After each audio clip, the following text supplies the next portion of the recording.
I am making chocolate overload cookies. So I'm gonna cream together butter and sugars. I've got 3 sticks of salted butter, a cup of regular sugar, and a cup and a half There we go. of brown sugar.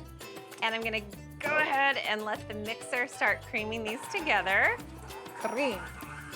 And while those cream together, I'm gonna mix up the dry ingredients.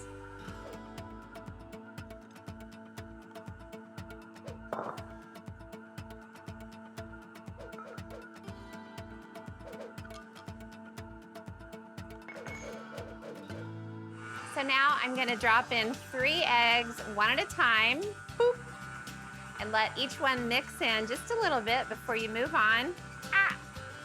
9 times out of 10 when I do this, 3 or 4 go in at once. So this is a lucky day, it didn't happen, but it's the first time it didn't happen. Tablespoon of vanilla. Okay, I'm gonna turn the mixer to low, and then I'm gonna use a measuring cup to slowly add the dry ingredients. This is gonna be a chocolate explosion. Okay, I'm gonna turn up the mixer, just let it really get that stuff mixed together. Oh yeah, baby. Oh my gosh. Okay, so I'm gonna just make sure all of this is mixed.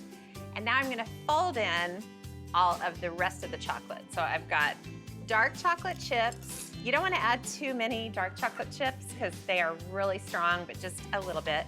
And then regular semi-sweet chocolate chunks. A bunch of candy-coated chocolate pieces. And I'm folding them in because if I added all of this while it was mixing, all the candy-coated chocolate pieces would break up into a million pieces. So folding them is always better. So Alex, look at this batter, or this dough. I mean. Oh, bye-bye. Just kidding. All right. Okay. Now I'm gonna form the dough into balls. So I've got a sheet pan with parchment. I'm gonna get rid of this so you can see what I'm doing. And then, I've got my trusty scoop.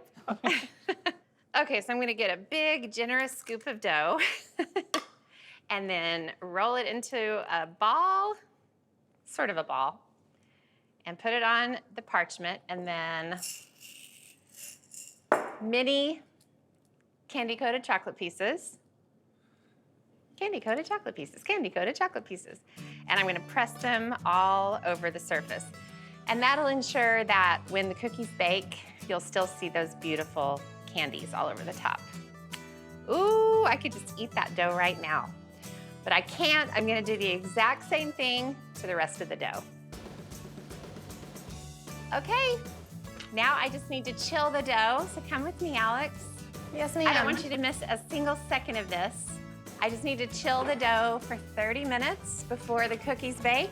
All right, I actually left a few balls of dough in the fridge and we can bake those off later as we need them.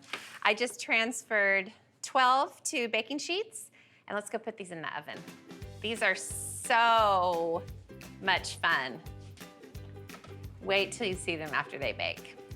So I'm gonna put them in a 350-degree oven and they're gonna bake for just about 18 minutes. You are going to be so excited. Okay, these beautiful cookies are out of the oven. They've been cooling. Look at these.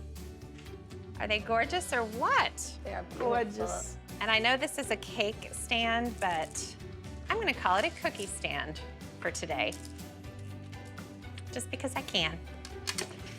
All right, this is what you call chocolate overload cookies, and there's a good reason for that. Come on in here. Ready? I mean, that is like chocolate heaven.